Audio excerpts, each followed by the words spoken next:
Hello viewers, मैं हूं फ़खर यूसुफ़ज़ई और आप देख रहे हैं डिबेट विद फ़खर। आज की डिबेट में बात करेंगे चाइना के हवाले से, हिंदुस्तान के हवाले से और क्या-क्या चीज़ें हो रही हैं। एक नैन्सी पेलोसी का जो ताइवान का दौरा है और बहुत ज़्यादा आमने-सामने चाइना और अमेरिका एक-दूसरे के सामने खड़े।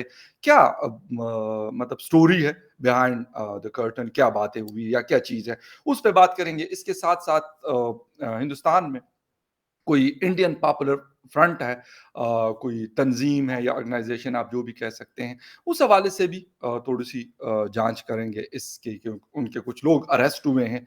क्या स्टोरी है इसके पीछे? इसके साथ-साथ नरेंद्र मोदी जी के हवाले से एक बड़ा ज़बरदस्त किस्म का आर्टिकल बीबीसी हिंदी और उर्दू ने पब्लिश किया है उनके उस दौर से जिस वक़्त उन्होंने स्ट्रगल शुरू की थी और till become a prime minister of India, अब तो खैर सेकंड टाइम बने। क्या-क्या चीज़ें उन्होंने की और क्या-क्या गलतियाँ भी हुई, ये भी बात हुई है और क्या स्ट्रेंथ है उनकी और कहाँ बीजेपी को कहाँ से शुरू किया था और कहाँ पे लाके खड़ा किया, हिंदुस्तान में एक पॉपुलर पार्टी बनाया है। कैसे बनाया है, इसके पीछे कोशिश करेंगे इसको भी डिस्कस करने की और डिस्कशन के लिए वैसे मुद्दे काफ़ी ज़्यादा है, लेकिन कोशिश करेंगे कि इन शॉर्ट इसको डिस्कस करें। इसके लिए मुझे जॉइन कर रहे हैं political commentator from India, Sumeet Peer साहब। Sumit ji, thank you very much for joining the show. Thank you Fakhar भाई, thanks for the invitation. Sumit ji, एक चीज़ तो ये बताइएगा कि ताइवान के ऊपर हमने तकरीबन काफ़ी सारे शोज़ किए हैं। अब जी, नैन्सी पेलोसी का आना और चाइना का इस तरह का धमकी देना, बल्कि यहाँ तक मैंने सुना है कि उन्होंने कहा था कि अपने जो पीएलए उनकी एयर फ़ोर्स है, उनके जहाज़ जो है वो बाकायदा वो करेंगे, मतलब ऊपर से गुज़रेंगे ताइवान के।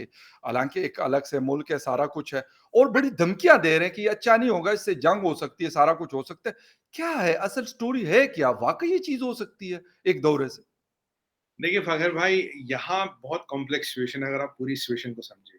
सबसे पहले और इम्पोर्टेंट चीज़ है पॉलिट ब्यूरो कांग्रेस की मीटिंग है अक्टूबर-नवंबर में, अभी जुलाई खत्म हो रहा है। जी, अगस्त, सितंबर, अक्टूबर, नवंबर 2 महीने हैं। वहाँ ये डिसाइड होगा कि शी जिनपिंग को तीसरी टर्म मिलेगी या नहीं मिलेगी। शी जिनपिंग के रिपोर्ट कार्ड पे कोई बहुत बड़ी चीज़ें हैं नहीं क्योंकि चाइना की इकोनॉमी कॉन्ट्रैक्ट कर रही है, एक्सपोर्ट गिर रहे हैं, इकोनॉमिक आउटलुक 3.5% आ गया है। अगले साल का इकोनॉमिक आउटलुक कोई दे ही नहीं रहा। कहाँ चाइना फास्टेस्ट ग्रोइंग इकोनॉमी 8-9% की बातें करते थे, 3.5% पे आ गया। 80 करोड़ लोग बंद हैं, सड़कों पे टैंके हैं, सड़कों पे फौज है, रूरल एटीएम में पैसा मिल नहीं रहा, गाँव वालों के यहाँ पैसा है नहीं, स्थिति कोई अच्छी है नहीं। और वहाँ अंदर क्या हो रहा है वो तो किसी को नहीं पता। ये हमारा जितना इन्फॉर्मेशन है, हम लास्ट टाइम भी बात कर चुके थे, टैंक्स दिख रही सड़कों पे। अब ऐसे में शी जिनपिंग को कुछ रिपोर्ट कार्ड बनाने के लिए कुछ चाहिए। अब आप देखिए उन्होंने हमने बात की थी भूटान के उस साइड में उन्होंने विलेज डेवलप कर ली है। अभी जो ये मीटिंग है और अभी वो कोई ना कोई धमाका कर सकता है, इसकी पूरा चांस है, इसका पूरा चांस है। जी। क्यों? देखिए, गलवान में और इंडिया के एलएसी पे कुछ कर नहीं पाए, डोकलाम में कुछ कर नहीं पाए, डोकलाम के उस साइड उन्होंने विलेज बसाया। ओके। जापान में ये जितने भी टेरिटरीज़ है, वहाँ कुछ आप कर नहीं पाए। अगर आप पिछले उनके 10 साल का रिपोर्ट कार्ड देखें, ज़मीन खाने की जो कवायद है, ज़मीन हज़म करने की, उसमें कुछ प्रोग्रेस हुई नहीं है। और ये पॉलिट ब्यूरो में नेगेटिव नंबर लाते हैं, भाई तुमने तो ज़मीन कब्ज़ा की नहीं, तो तुम किस चीज़ के शहंशाह हो? अब ताइवान धीरे-धीरे स्ट्रैटेजिकली देखिए ताइवान की पॉलिसी बड़ी अच्छी है, वो अपने आप को इंडिपेंडेंट भी नहीं कहता, चाइना का पार्ट भी नहीं कहता, वो कहता Chinese let us leave leave us alone, आप अपनी जगह, हमारी जगह। जी। मगर भाई चाइ चाइना में सबसे बड़ा इन्वेस्टर ताइवान है, यूनाइटेड स्टेट्स ऑफ अमेरिका नहीं है। ताइवान के पास पे है, ताइवान के पास बहुत ज़्यादा फॉरेन एक्सचेंज रिज़र्व है, आबादी बहुत कम है, जीडीपी बहुत ज़्यादा उसके हिसाब से पर कैपिटा इनकम बहुत ज़्यादा है। सबसे बड़ा इन्वेस्टर चाइना में है ताइवान। दूसरी बात, ताइवान के पास है सेमीकंडक्टर इंडस्ट्री। सबसे बड़ा बादशाह सेमीकंडक्टर इंडस्ट्री है, माइक्रोचिप जिसे कहते हैं, उसका है ताइवान। और जी। चाइना को क्या चाहिए? इस इंडस्ट्री पे डोमिनेंस। इसके बिना ना मोबाइल फ़ोन बनता, ना गाड़ी बनती, ना जहाज़ बनता, ना वॉशिंग, कोई भी इलेक्ट्रॉनिक्स इसके बिना नहीं बनती। ये लैपटॉप आपका, हमारा फ़ोन भी नहीं बनेगा। एग्ज़ैक्टली। उस इंडस्ट्री पे डोमिनेंस के लिए उसे चाहिए ताइवान। और शी जिनपिंग ये दिखाता भाई ये हमारी टेरिटरी, हमने इस पे कब्ज़ा किया। अब नैन्सी पेलोसी की बात करें, नंबर 3 इन कमांड है, US president Kamala exactly, Harris. बिल्कुल, बिल्कुल। अब वो जब आती है तो उनको कुछ रिपब्लिक के सेनेटर भी सपोर्ट करें क्योंकि रिपब्लिकन्स की पॉलिसी हमेशा एंटी ताइवान रही है। अब जो बाइडेन साहब डोनाल्ड ट्रम्प की पॉलिसी को कंटिन्यू कर रहे हैं, व्हिच वाज़ एंटी ताइवान। उन्होंने एयरक्राफ्ट, अपने एयरक्राफ्ट कैरियर भी, उनके सबमरीन्स भी, उनके एसेट्स भी, कुछ अगर कुछ रिपोर्ट देखे जो कंफर्म नहीं है, तो हमें ये भी सुनने को आ रहा है कि यूएस ने सीक्रेटली वहां कुछ फौज भी डिप्लॉय की है, ट्रूप्स इन ताइवान। ये कंफर्म नहीं है, बट ये किसी मीडिया में ऐसी रिपोर्टें हैं। अच्छा, अब अमेरिका कहता by force will defend Taiwan. तो चाइना ने एक आध 1.5 महीने बाद उसका जवाब दिया, राइट? एम्फीबियस असॉल्ट इसका हो नहीं सकता ताइवान का, क्योंकि बीच में 120 किलोमीटर तक का वो जो फासला है, 120-30 किलोमीटर का, उसको शिप्स को पार करना, और वहाँ फ्रंट लाइन आइलैंड है जहाँ वो रडार वडार सब लगे, दुनिया भर के स्पाई सैटेलाइटों की नजर, इतना बड़ा जहाजों का बेड़ा आप पार कर नहीं सकते ताइवान की तरफ। ताइवान ने अपना डिफेंस क्या किया, अगर आप देखें, ताइवान स्ट्रेटजिक कर रहा दो चीजों में, एक एंटी शिप मिसाइल सिस्टम्स और एयरक्राफ्ट सिस्टम्स। क्योंकि अगर चाइना को ताइवान पे कब्जा करना है, उसे एम्फीबियस असॉल्ट करना पड़ेगा। पहले भी बात कर चुके हैं, एग्ज़ैक्टली। एम्फीबियस असॉल्ट इतना आसान नहीं है। 1 मिलियन फौज लगेगी, और उनको छुपाना, उनको न बताना, वो घंटों लगेंगे उनको ये स्ट्रेट्स क्रॉस करने में। इसको हुँ। कैसे करेंगे, क्या करेंगे, प्रैक्टिकल नहीं है ये। अच्छा। अब यहाँ इक्वेशन कहाँ थी फगर भाई? जी, जी। अब जो बाइडेन की पॉलिसी एंटी चाइना, जी। और नैन्सी पेलोसी कब जानना चाहती है, जब पीएलए का 2 इवेंट है, एक तो पॉलिट ब्यूरो कांग्रेस और पीएलए का स्थापन दिवस, when the PLA was established. हुँ। उसके आसपास नैन्सी पेलोसी वहां जाना चाहती है। Nancy Pelosi is anti China, उन्होंने तिनमन स्क्वायर पे जाके प्रोटेस्ट किया था, ये आपको याद होगा। पूरा चाइना एंटी रेटोरिक वो पिछले 30 साल से चला रही, आज से नहीं, 1990 से चला रही है। ओके। ठीक है। अब उस बंदे का वहां आना, तो चाइना धमकी दे देता, अगर ये आएगी तो हम भाई आने नहीं देंगे। ठीक है। अच्छ और जी, यूएस जी। क्या कहता है, यूएस का एयर चीफ कहता है, अगर नैन्सी पेलोसी जाएगी, will make sure there is a safe air corridor for exactly, her plane. Absolutely right. ये दो चीजें बड़ी है कि वो सर, कहते हैं आने नहीं देंगे, लैंड करने नहीं देंगे, कहते हैं हम एयर कॉरिडोर बनाएंगे। ये वाली चीज़ बड़ी इम्पोर्टेंट है क्योंकि जो शिप कैरियर है अमेरिका का, अब मुझे एग्ज़ैक्ट तो लोकेशन नहीं पता कि कहाँ पे है वो उस जगह पे, मतलब ताइवान के कितना करीब है और चाइना से कितना दूर है। लेकिन लाज़मी-सी बात है कि वो मुख्तलिफ़ जगहों पे उन्होंने खड़े किए हुए होते हैं। क्या आपको नज़र आ रहा है कि वाक़ई ऐसी कोई चीज़ नज़र आ रही है कि अगर अगर नैन्सी पेलोसी कहती है कि नहीं जी मैंने विज़िट करना है, और अमेरिकन जो स्टेट डिपार्टमेंट है या प्रेज़िडेंट जो बाइडेन है, वो सपोर्ट करते कि यार करें विजिट, हमें कर सकते हैं हम विजिट, कोई वो नहीं है। और वैसे भी आजकल हमें लगता है ऐसे कि वो जैसे वो हम कहते हैं ना, आप और हम यूज करते हैं कि तपा रहे हैं, चिढ़ा रहे हैं चाइना को, तो हो सकता है कि वो कहें कि चले करें, हम देखते हैं कि ये करते क्या है। सर, फिर हिंदुस्तान की क्या पोजीशन होगी, क्योंकि यहाँ पे इस रीजन में अमेरिका के लिए the most important country is India, उनकी क्या पोजीशन होगी अगर ऐसी कोई चीज होती है, लेट्स सपोज। देखिए, पहली बात आपको ये समझना पड़ेगा कि प्रेसिडेंट जो बाइडेन का कोई इस पे बयान नहीं आया है। वो कोशिश करेंगे कि नैन्सी पेलोसी ना जाए, और नैन्सी पेलोसी ये कोशिश करेंगी कि मैं जरूर जाऊं, क्योंकि that puts president Joe Biden and his China policy at question mark. देखिए, सियासत है ये, क्वेश्चन मार्क पे। वो चाहती मैं जाऊंगी, मैं एंटी हम्म, चाइना रेटोरिक का हीरो बन जाऊंगी। बिल्कुल। डोनाल्ड ट्रंप के बाद अगर कोई लेगेसी कैरी करेगा, जो बाइडेन वो लेगेसी कैरी नहीं कर पा रहे, तो वो लेगेसी मैं कैरी करूंगी। इसलिए नैन्सी पेलोसी को ना कंफर्म करती जाएगी, ना डिनाई करी जाएगी। अगर वो जाना चाहेगी, वो नंबर 3 इन कमांड है, US president has to support her. अगर हम्म, यूएस प्रेसिडेंट उसे सपोर्ट करते हैं, दैट विल इरिट चाइना। वो चाइना को बहुत इरिटेशन होगी। क्यों? नैन्सी पेलोसी का ट्रैक रिकॉर्ड है अगेंस्ट चाइना। अगर वो ताइवान की जमीन पे उतरती है, तो इससे बड़ा थप्पड़ चाइना के लिए हो नहीं सकता, और इतना बड़ा थप्पड़ जी सिंह पे कभी खा नहीं सकता, क्योंकि अक्टूबर में उसकी पॉलिट ब्यूरो की कांग्रेस है, वो कैसे खा ओके। ले। अब जी। ये बन गई है इक्वेशन, बहुत मतलब ना टच एंड गो वाली हम्म, इक्वेशन अब बन गई। अब आपने भारत की बात की थी, देखिए भारत की पोजीशन ये है, किसी की लड़ाई, किसी का मसला उनका मसला, ना किसी की लड़ाई हमारी है, ना किसी की, हमारी एक इंडिपेंडेंट पॉलिसी है। ये मसला है ताइवान, चाइना और अमेरिका के बीच, या जी। अमेरिका और चाइना के बीच। हमारा इसमें कुछ लेना देना है नहीं। वैसे भी यूएस की जो पॉलिसी, वो स्ट्रैटेजिक एम्बिग्विटी, कि हम तुम्हें जानते भी है, पहचानते भी है, मानते भी नहीं। मैं हम्म, तुम्हें देख रहा हूँ, ये वैसी वाली बात है कि हम जी। दोनों आमने-सामने खड़े पर हज़ारों मील दूर हैं। देखिए, बिल्कुल, अभी हम एग्ज़ैक्टली, आमने-सामने खड़े बट हज़ारों मील एग्ज़ैक्ट दूर हैं। हज़ारों मील कह दूर है। सकते हैं हम एक-दूसरे से बात कर रहे हैं, आँखों में आँख हुँ, डाल के देख रहे हैं, पर दूरी बिल्कुल, कितनी है, हज़ारों मील की। बिल्कुल, ये वाली एग्ज़ैक्ट बात है वहाँ पे, स्ट्रैटेजिक एम्बिग्विटी। हुँ, ताइवान बहुत स्मार्ट है। ताइवान ये नहीं कहता मुझे इंडिपेंडेंस दो, और चाइना पुश कर रहा, आप इंडिपेंडेंस दो। चाइना ने पीछे 150 प्लेन ताइवान के एयर डिफेंस में भेजे। अब हुँ, चाइना भी परेशान हो रहा है, यार ये ना इधर जा रहे हैं, ना उधर जा रहे हैं। अगर ताइवान के लोग की बात करें, तो 50-60% लोग का ये कि स्टेटस को बना रहे हैं। 10% ही चाहते हैं वो चाइना में मिले। बाकी चाहते हैं हम इंडिपेंडेंट रहे। तो 90% लोग हैं इंडिपेंडेंट या स्टेटस। ओके, अब राइट। यहाँ कैच 22 सिचुएशन आ जाती है चाइना के लिए। अब वो भाई वो वाली बात है, तुम बोलते हो बहुत हो यार, करते कुछ हो नहीं, जहाज उड़ा देते हो, इंटरनेशनल इकोनॉमिक फोरम बनता है, फिर जहाज जापान में गिरा देते हैं। और इसमें एक चीज है फखर भाई, जापान का एक जी, आइलैंड है, नाम मुझे याद नहीं आ रहा, जी, जी। सुकिकाकू या कुछ ऐसा नाम है। जी, जी। उसमें बहुत बड़ा यूएस फोर्सेस का डिप्लॉयमेंट है और वो आइलैंड ताइवान के बहुत करीब है। ओके, करेक्ट, अगर वो आइलैंड ताइवान के बहुत करीब है, मिनटों की एरियल डिस्टेंस पे है, ओके। तो ताइवान को अटैक करना या खाना, अगर मैं सच बता रहा हूँ, अगर चाइना के बस का होता वो खा चुका होता।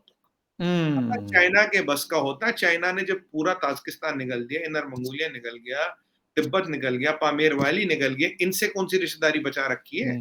बिल्कुल। ये है कि राइट, वहां, मैं आपको पहले भी कह रहा हूँ, मैं कहीं मिलिट्री एक्सपर्टों से भी डिस्कस किया था, amphibious assault is very very difficult, next to impossible. Okay, तो राइट, राइट। इसलिए अब यहाँ क्या, अब ये हवाई फायर चल रहे हैं, बातों के हुँ, तीर चल रहे हैं। हुँ, अब चाइना बहुत परेशान है केवल नैन्सी पेलोसी के आने से। अगर कोई और आए, चाइना कह हुँ। रहा हाँ कोई आ रहा होगा, हमें कोई मतलब नहीं। ये जो नैन्सी पेलोसी आ रही, इससे परेशान है। नैन्सी पेलोसी कह रही मैं ही जाऊंगी, देखो तुम मुझे कैसे सपोर्ट नहीं करते। तो यहाँ आ गई है, सियासत भी है, राइट, भी है, सब कुछ है। बिल्कुल सही। पॉलिट ब्यूरो की मीटिंग है, काफी कॉम्प्लेक्स सिचुएशन है। अब ओके। लास्ट सेंटेंस, जी, जी। जी जिनपिंग सर्वाइवल के लिए कुछ भी कर सकता है। अगर ओके, एक फाइन। धमाका करना पड़े, तो हुँ, शायद वो कर ले। मेरा गेस है, वो धमाका कर ठीक। सकता ओके, फाइन। अच्छा सर, एक चीज़ और है, मैं आज एक आर्टिकल पढ़ रहा था नरेंद्र मोदी जी के हवाले से, और उसमें एक मतलब सवाल जो आपसे मैं करना चाहता हूँ कि जो बीजेपी पार्टी है, वैसे तो ख़ैर अब तो काफ़ी पुरानी पार्टी हो गई है हिंदुस्तान की, लेकिन सवाल ये है कि मोदी जी ने ब्राह्मणों और बनियों की जो पार्टी बीजेपी है, उसको कैसे इंडिया की सबसे पॉपुलर पॉलिटिकल पार्टी बनाया है? थोड़ा-सा आपका टेक चाहूँगा, फिर है। इसके हवाले से कुछ बात करूँगा। क्या मतलब ऐसी चीज़ क्या की है मोदी जी ने कि इतना पॉपुलर किया? हालाँकि बीजेपी अब से तो नहीं है, मोदी जी से पहले भी बीजेपी हुआ करती थी। जी। देखिए सबसे पहले फ़खर भाई ये समझना पड़ेगा हमें, देखिए बहुत बड़ा टॉपिक है, मैं 2 1 3 मिनट में ठीक है, पूरा बिल्कुल, आप बिल्कुल मेन-मेन चीज़ें आप उस हाँ, देखिए इसमें तो पूरा 1 घंटे का शो हो सकता है। बट देखिए सबसे पहली बात ये है कि बीजेपी का रूट कहाँ से आता है? बीजेपी का रूट आता है आरएसएस से। It is the political arm of RSS. अब आरएसएस को अगले साल 25 में, 2 साल बाद 100 साल हो जाएँगे। 100 years in existence and RSS is already existential in 90 countries by the way. 90 countries में है, 100 साल हो जाएंगे 25 में। अब 2 साल आगे, ठीक है, 2-3 साल आगे। तो अब उसकी पॉलिटिकल आर्म है बीजेपी। आरएसएस बनिया ब्राह्मण, अपर कास्ट, लोअर कास्ट, ऐसा हुँ, कोई कास्ट मानता ही नहीं। Okay, RSS is nation first, national first और नेशनलिज्म। आरएसएस का एक आपको बताऊंगा, राष्ट्रीय मुस्लिम मोर्चा भी है, जहाँ मतलब हजारों लाखों करोड़ों मुसलमान जुड़े मुस्लिम बिल्कुल। मोर्चे से। जी, और मेरे बिल्कुल। दोस्त भी जो प्रवक्ता है, ये है वो, पर मतलब ये मुस्लिम मोर्चा भी है। तो आरएसएस इज नेशन फर्स्ट, ठीक है। तो ये जो नेशन फर्स्ट और नेशनलिज्म वाली फीलिंग है, इसको पॉलिटिकली डेवलप करने के लिए बीजेपी को बनाया गया। तो पहले लोगों को लगा यार ये बनियों ब्राह्मणों की पार्टी, ऐसा जब शुरू हुई थी तो लगा यार ऐसे है। बट इवेंचुअली जितने इसमें लोग जुड़ते गए और हर धर्म, जाति, तबके, कास्ट, नेशनलिटी, ज्योग्राफी से जुड़ते गए, नेशनलिटी का मतलब है मेरा अक्रॉस द इंडिया जुड़ते गए। तो अब उसमें क्या लगा, एक बहुत बड़ा पावर ब्लॉक बन गया है। अब आप देखिए, अब मुर्मू जी का देख लीजिए, जो प्रधानमंत्री बनी, शेड्यूल ट्राइब से आती है। किसी ने आज तक हाँ, शेड्यूल ट्राइब से लेडी को प्रधानमंत्री नहीं बनाया। शेड्यूल कास्ट को, जो हमारी कम्युनिटी होती, उनको प्रेसिडेंट बनाना, बैकवर्ड को कास्ट से जो होते हैं उन्हें वाइस प्रेसिडेंट बनाना। अब हुँ, मिनिस्टर का समीकरण देखिए, हर तरह, और सबसे ज्यादा लेडीज कैबिनेट में होना, सबसे हेवी रिप्रेजेंटेशन ऑफ लेडीज है इस मोदी जी के कैबिनेट में। तो ये जब चीजें आती है तो लोगों को क्या लगता है, इंक्लूसिवनेस। अगर आप माइनॉरिटीज की बात करें फखर भाई, अभी 5 करोड़ 50 मिलियन की स्कॉलरशिप है मुसलमान बच्चों के लिए फॉर एजुकेशन। 5 करोड़ की, 5 करोड़ बच्चों को, 5 करोड़ तो टोटल बच्चे नहीं है अभी अवेलेबल। बिल्कुल, बिल्कुल। मतलब ऑलमोस्ट मैं ये कह सकता हूँ हर बच्चे के लिए स्कॉलरशिप है, तकरीबन मोटा-मोटा अगर बिल्कुल। मैं कहूँ। बिल्कुल। अच्छा, अब आप उज्ज्वला की बात करें, प्रज्वला की बात करें, वैक्सीनेशन की बात करें, राशन की बात करें, शौचालय की बात करें, सुमित और सलमान और सहवियों में फ़र्क नहीं, सबको एक मिलता है। मोदी जी तो वैसे हुँ, कहते हैं सबका साथ, सबका विकास, सबका विश्वास। ये नहीं है कि सुमित का साथ, सलमान का विकास और सहवियों का प्रयास, वो नहीं है। अगर आप कोई भी स्कीम देखें, कहीं भी देखें, कोई डिफरेंशिएशन नहीं है। कोई ये नहीं कि भाई आप हिंदू आपको ज़्यादा मिलेगा, मुसलमान हो आपको कम मिलेगा, कोई कुछ नहीं है। हुँ, जब ये लोगो ग्राउंड पे दिखा, जब यूपी में 65 करीब 65% मकान माइनॉरिटी कम्युनिटी को गए, उनमें से मेजॉरिटी गए हैं लेडीज़ के नाम पे पट्टा जो बनता है। जी, जब ये उन्हें दिख रहा, जब उनके घर में टॉयलेट आ रहा, गैस आ रही, सिलेंडर आ रहा, आयुष्मान भारत इंश्योरेंस आ रहा, वैक्सीन लग रहा, 80 करोड़ लोगों को जब आपने राशन दिया फ्री में 2-3 साल से दे रहे हैं करीब कोविड के बाद, उसमें जाति धर्म नहीं, जब ये चीज़ें ग्राउंड पे दिखती है, तो ये जो पॉलिटिकल एजेंडाज़ होते हैं कि भाई ये कर रहे हैं, वो कर रहे हैं, पर जब मेरे घर में हर चीज़ आ रही, मैं हिंदू हूँ, मेरे बाजू में मुसलमान है, या मैं हाँ, मुसलमान हूँ, मेरे बाजू में हिंदू है, उसके घर में, मेरे घर में सब चीज़ें आ रही है, तो लीडर कुछ भी बोलते रहे, टीवी कुछ भी बोलता रहे, जो मेरी ज़मीन पे जो पकड़ है, जो मैं खुद एक्सपीरियंस कर रहा हूँ, जो हुँ, मेरे रिश्तेदार एक्सपीरियंस कर रहे हैं, वो ऑल टुगेदर डिफरेंट है। तो ये चीज़ें पॉपुलैरिटी को बढ़ाने का रीज़न था नेशन फर्स्ट, एक ही लॉजिक है नेशन फर्स्ट। हुँ, और आपको फ़खर भाई बताऊँ, इस कंट्री में नेशनलिज़्म को नेशनलिज़्म को नंबर 1 लाना, एक मतलब ना एक इसको एक जी। मूवमेंट बनाने का जो क्रेडिट जाता है वो प्राइम मिनिस्टर मोदी को जाता है, क्योंकि आरएसएस का मानना ही नेशनलिज़्म है। ओके। आरएसएस का अगर आप कोई देखेंगे अभी भी जो फंक्शन होता है, वो एक भारत माता की पूजा अच्छा करते हैं। सुनिए जी एक चीज़ मतलब मुझे बड़ी अच्छी मिली टाइम्स ऑफ इंडिया ने 1980s में एक बड़ा इंटरेस्टिंग किस्म का आर्टिकल पब्लिश किया था और उसकी जो हेडलाइंस थी वो क्या थी कि वेजिटेरियन मगर जायकादार पार्टी। ये और इसके साथ-साथ एक और the architect of new BJP के जो राइटर है अजय सिंह साहब, उन्होंने कहा कि हाल ही में आप जो कुछ देख रहे हैं मतलब उनकी ये बुक तो अभी शाया हुई है लेकिन उन्होंने कहा कि अगर आप ये जो कुछ भी आप देख रहे हैं बीजेपी तो बहुत पुरानी गालिबन 1980 से ये शुरू हुई हाँ, है ऑलमोस्ट 50 साल होने को है 45 लेकिन उन्होंने कहा कि अगर आप कुछ भी कहें लेकिन इसका जो क्रेडिट है वो सीधा-सीधा नरेंद्र मोदी जी को जाता है ना कि किसी और को और लोगों ने भी हिस्सा डाला होगा लेकिन इसको बिल्कुल फ्रंट फुट पे लाने के लिए शायद उन्हीं का काम था सारा। देखिए फ़खर भाई, अगर आप बीजेपी की भी बात करें, वर्ल्ड की सबसे बड़ी political party, democratic political party, 18 crore का कार्डर है, 18 करोड़ का कार्डर। मैं अभी अगर आरएसएस का कार्डर की बात नहीं कर रहा हूँ, वो 20-30 करोड़ और लगाइए, उसको अलग हुँ, निकालिए, 18 करोड़ का बीजेपी का अपना कार्डर है। हर स्टेट पे इनका पकड़ है, हर बूथ पे इनकी पकड़ है। इनके यहाँ एक चीज़ होती है पन्ना प्रमुख। पन्ना प्रमुख ये होता है, आप हैरान होंगे सुन के, जब वोटर लिस्ट बनती है, एक पन्ना होता है ना वर्क, पन्ना कहते हैं जी, वर्क। एक वर्क में 100 नाम होते हैं, तो उस लेवल तक मैपिंग आती है। इस 100 नाम के लिए एक बंदा इंचार्ज होगा, इन 100 नामों को मैनेज करेगा, बिल्कुल। मतलब उनको कन्विंस करेगा, उनके घर तक जाएगा, उन्हें एजेंडा समझाएगा और उनसे वोट डलवाएगा। अगर उस लेवल पे मैनेजमेंट करना, जहाँ लाखों करोड़ों बूथ है और जहाँ आप जानते हैं मीडिया फ्री है, बहुत बड़ी बात है। मोदी जी का मंत्र है डेवलपमेंट। हुँ, डेवलपमेंट और सबको साथ लेके चलना, डेवलपमेंट और नेशनलिज्म ही उनके मंत्र रहे हैं। अभी एक चीज़ पे और काम होगा, मैं आपको आज प्रेडिक्शन कर रहा हूँ, 2-3 साल में किस चीज़ पे काम होगा, यूफोरिया। यूफोरिया वो था when we can do it. Weak हुँ, अभी वो चीज़ इतनी खुल के स्टार्टअप्स वगैरह में बहुत दिख रही है, पर ये हर सेक्टर में यूफोरिया नहीं आया। आज नेशनलिज्म और डेवलपमेंट जब साथ चलते हैं, ये जो हुँ, आप इकोनॉमी में देखते हैं, कल एक सर्वे आया था जिसने ये बताया कि there is no chance of India getting into recession, उस पे अलग से बात कर सकते हैं। क्यों ऐसा फैक्चुअली ऐसा क्यों है? क्यों जब अमेरिका में रिसेशन की बात हो रही है, यूरोपियन यूनियन की रिसेशन की बात हो रही है, चाइना की रिसेशन की बात हो रही है, बिल्कुल। इंडिया का 0% चांस बता रहा है रिसेशन जाने में, इस पे बात करते हैं क्यों? अगर आप इसके मूल में जाएँगे, आप इसके रूट में जाएँगे फ़खर भाई, 2 ही चीज़ें हैं। डेवलपमेंट एंड नेशनलिज्म, और सबको हुँ, साथ लेके चलो, यही चीजें हैं जो डिविडेंड्स दे रही है, और जब लोगों को डेवलपमेंट दिखा, यूपी जैसे स्टेट में, जैसे एक टाइम में बीमारू राज कहा जाता था, 13 एक्सप्रेस हाईवेज है फ़खर भाई आज के डेट में, 13 एक्सप्रेस हाँ, हाईवेज। जो आपने एयरपोर्ट इतने साल में बनाए, पिछले 7 सालों में एयरपोर्ट डबल हो गए। और आपको एक और चीज़ बताऊँ, ये मैं डाटा मेरे पास रहता तो काम आता कई बार। जी, एलपीजी जो कंसंट्रेशन थी 65 साल में 48% थी, 48% लोग हैं एलपीजी थी। जी, ओके। चूल्हा जलाते थे, चूल्हा में। जी, जी। अब 7 साल में 98% हो गई। हुँ, जो काम 65 साल में नहीं हुआ, वो उतना ही काम, उससे ज्यादा काम 7 साल में हुआ। 98% एलपीजी कंसंट्रेशन। एक और आपको एग्जांपल बताऊं, जल शक्ति मंत्रालय which gives जो पानी के जी, कनेक्शन जी। देता है, फखर भाई दिन में 1.5 लाख कनेक्शन, करोड़ों कनेक्शन दे चुका अब तक। ये 3 साल 4 साल पहले मिनिस्ट्री बनी, दिन में हुँ, 1.5 लाख कनेक्शन, करोड़ों कनेक्शन दे चुका।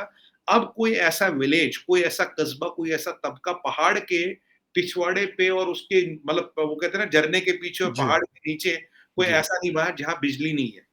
ये भी 7 साल में हुआ। तो जब ऐसे ग्रास रूट लेवल पे चेंजेस आते हैं, हुँ, तो लोगों को एक काम डेवलपमेंट होता नज़र आता है। जब आपके और मेरे घर में, आपको और मेरे घर को डेवलपमेंट कर रही है, 2 जी, से 3 करोड़ लोग जो पॉवर्टी लाइन से नीचे, उनको तो मकान दिए गए फ़खर भाई, पक्के मकान। जी, मेरे घर में लड़की काम करती है, जी, उसको उसके होम स्टेट में, जबकि बीजेपी का शासन नहीं हुआ, उनको मकान जी, मिला है। तो ये जब चीज़ें होती है ना, तो एक वो जो फिर एक वो पॉज़िटिविटी है ना, the proof of pudding is in eating. जब आपके सामने चीज़ आती है, हुँ, आपको दिखता है नहीं यार, काम तो हो रहा है, काम होता दिखना चाहिए। बाकी राइट। आप कागज़ों में काम करो, वो तो फिर कागज़ों में ही रह जाता है। अच्छा, एक गुजरात के हवाले से उनका मतलब कहा जाता है कि उन्होंने गुजरात को एक जिसे कहते हैं कि एक हब बना दिया कि लोग वहाँ पे आके इन्वेस्ट करें। और बल्कि ग़ालिबन रतन टाटा साहब ने कहते हैं कि एक जगह पे बात की कि अगर आप वहाँ पे नहीं करते इन्वेस्टमेंट तो फिर आप कहाँ करेंगे? यानी आपको कि at any cost you should invest your money in Gujarat, क्योंकि शायद वहाँ पे ज़्यादा फैसिलिटेट किया होगा जो इन्वेस्टर्स हैं इस वजह से। हालाँकि उसी गुजरात के हवाले से एक मतलब 2002 का भी कहा जाता है, ये इसी आर्टिकल में मैं पढ़ रहा हूँ। लेकिन कहते हैं कि उन्होंने उन दोनों चीज़ों को बड़े अच्छे से मैनेज किया, मीडिया का प्रेशर भी, सारा कुछ उसके बावजूद, कहते हैं उसी गुजरात को उन्होंने अपने लिए एक नेगेटिविटी से निकाल के पॉज़िटिविटी में इस्तेमाल किया। उसको नहीं वो करने दिया गया कि अच्छा ये एक इल्ज़ाम लगा है नरेंद्र मोदी जी के ऊपर, तो बस वो चाप लग गया तो वो सारी ज़िंदगी लगा रहेगा, ऐसा नहीं हुआ, बल्कि उसको क्लियर करके और उन्होंने एक मतलब एक नई पिक्चर पेश कर दी। ठीक है, मगर भाई 2 चीज़ बोलूँगा आपको। अभी आपने देखो 15 दिन या 20 दिन पहले सुप्रीम कोर्ट ने एक फाइनल रूलिंग दी कि भाई जो गवर्नमेंट ऑफ गुजरात को तब करना था राइट प्रिवेंट करने के लिए जो एक्शन लिया गया, वो बिल्कुल ठीक है। देखिए, पहले sessions court, high court, SIT और सुप्रीम कोर्ट। जी, 20 साल, 25 साल, ये 20 एक 22 साल चला और उन्होंने अब बिल्कुल क्लीन चिट दे दी, जो गवर्नमेंट को करना था उन्होंने कर जी, लिया। और एक वो आपने सुना होगा तीसरा सेतलवाड़, उनको कांग्रेसियों ने पैसा दिया था। ये अब ऑफिशियल रिकॉर्ड है, इसमें कोई एनालिसिस या aspersion नहीं लगा रहा मैं, उन्हें पैसा जी, दिया गया था और सुप्रीम कोर्ट ने कहा उनके खिलाफ कार्रवाई की जाए। पहले ये बात है कि ये सब कहानी चलाने के लिए। जी, अब गुजरात की बात करें, गुजरात में मुसलमान आबादी भी अच्छी खासी है, हिंदू जी, आबादी भी बिल्कुल। ज़्यादा है। बट गुजरात में एक चीज़ है, गुजरात में एक एंटरप्रेन्योरियल स्पिरिट है, बहुत ज़्यादा है। और गुजराती लोग, अब ये अंबानी जी की बात करें, ये गुजराती हैं। जी, ये जितने बड़े बिज़नेसमैन वगैरह हैं, काफ़ी का गुजरात से था कि Gujarat is the land of entrepreneurs. वहाँ जो जी, धंधा कहते हैं उसको, धंधा करना, बिज़नेस करना, वो उनके जी, खून में है, एंटरप्रेन्योरशिप उनके खून में है और एक बहुत साफ-सुथरा कल्चर है। मोदी जी ने जी, उसको कैपिटलाइज़ किया।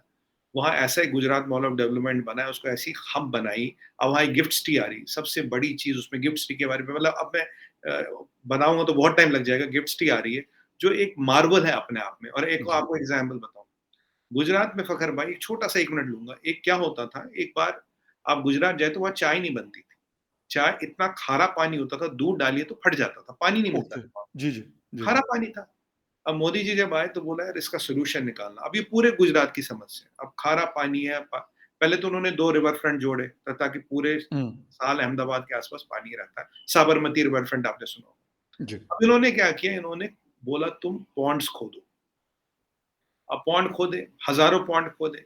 लोगों ने कहा यार पैसे बर्बाद करे, इसमें क्या करना है, ये करना है। पहले साल बारिश हुई, कुछ नहीं हुआ फ़खर भाई। हुँ, दूसरे साल बारिश होती, फिर वही दूध फट रहा है। तीसरे या चौथे साल में यार बारिश हुई थी, तालाबों में पानी भर गया, वाटर लेवल मेंटेन हो गया। जिस दूध की वहाँ चाय फटती थी, जिस पानी में वहाँ दूध डालने पे दूध फटता था, अब जी। वो पानी इतना मीठा हो गया, वैसे ही पी लो। मतलब पानी की समस्या को पूरे गुजरात में कैसे सॉल्व किया बाय नेचुरल प्रोसेस। ये एक एग्जांपल है, ऐसे कई सारे एग्जांपल हैं। अब जैसे अब देखिए, आपके नलके में पानी नहीं आता था, आपको पानी नहीं मिलता था। आज बिल्कुल, ये उसी नलके से मीठा पानी आ रहा है, मतलब ड्रिंकेबल वाटर आ रहा है। जी। और अब देखिए, अगर दिन में 1.5 लाख लोगों को नल मिल रहा है और करोड़ों लोग को घर नल मिला जो 72 साल से नहीं मिला, अब मिल रहा एग्ज़ैक्टली, है। एग्ज़ैक्टली। तो फिर तो वो डेवलपमेंट दिखेगी ना, development reaching your home. Exactly, no doubt, no doubt. अच्छा सुमित जी एक लास्ट सवाल नरेंद्र मोदी जी के हवाले से जी, उसमें मतलब वो ये है कि दुनिया के बड़े-बड़े जो लीडर्स हैं उनके साथ उनके बहुत अच्छे ताल्लुकात हैं, इसमें कोई शक नहीं है। वो अरब लीडर्स हों, ये वो यूरोप के हों, वो अमेरिका के हों या दुनिया के किसी और कंट्री के हों। इस जी। सारी चीज़ों के बावजूद कहा ये जाता है कि जो इंटरनेशनल मीडिया है, उसमें एक जिसे कहते हैं कि फुटप्रिंट उसी तरह नहीं बना सके मोदी जी जिस तरह मतलब जिस लेवल के वो लीडर हैं, तो उस तरह के नहीं बना सके। और उसकी वजह से मतलब कुछ एग्ज़ाम्पल्स दी गई है कि मतलब अगर टाइम मैगज़ीन की बात करें मतलब उन्होंने लिखा है कि जी ये एक जिसे कहते हैं डिवाइड पैदा किया, ये उनका हाँ, न्यूयॉर्क टाइम्स है, गार्जियन है, द इकोनॉमिस्ट और ग्लोबल टाइम्स, ये उनके खिलाफ जो है वो मुख्तलिफ किस्म की न्यूज़ हेडलाइंस पब्लिश करते हैं। इसके पीछे क्या स्टोरी है? हाँ, ये आपने बड़ा अच्छा सवाल किया सर। देखिए, अगर आप यूएस का लेटेस्ट सर्वे देखिए, जो जी, प्रेज़िडेंट की रेटिंग की है वर्ल्ड लीडर्स की, किसी भी सर्वे में मोदी जी टॉप 3 में आते हैं। अभी उनकी अप्रूवल रेटिंग जो बाइडेन से ज़्यादा यूएस में। ओके। ये अभी सर्वे आया था। तो अब क्या होता है देखिए, मैं फ़खर भाई डायरेक्ट बोलूँ, हमें लोग मानते थे स्नेक चार्मर्स, रोप ट्रिक वाले, हाथी वाले, लुंगी लगा के घूमने वाले, ये परसेप्शन था। देखिए ऐसा था कि भाई बहुत पिछड़ी कंट्री, 30 साल पहले तो ये आईएमएफ के पास गए थे, पैसा नहीं था, ये था। जी, अब वहाँ से आप उठ के थर्ड पावरफुल इकोनॉमी बन गए हो, right? Third highest foreign exchange reserve आपके पास है। सेकंड पावरफुल मिलिट्री दुनिया में आपकी हो गई है। इंडस्ट्रियल हब बन गए हो, वर्ल्ड के एपिसेंटर ऑफ पॉलिटिक्स बन गए हो। अब ये जो बहुत से लोगों को ये हज़म नहीं होती। अब इन बड़े-बड़े न्यूज़पेपर्स की बात करें, अब बताइए जेफ बेज़ोस साहब उनमें से जो आपने न्यूज़पेपरों का नाम किया, उनमें से एक न्यूज़पेपर वो ओन करते हैं और जी, वो $200 मिलियन में खरीदा था जो लॉस मेकिंग है।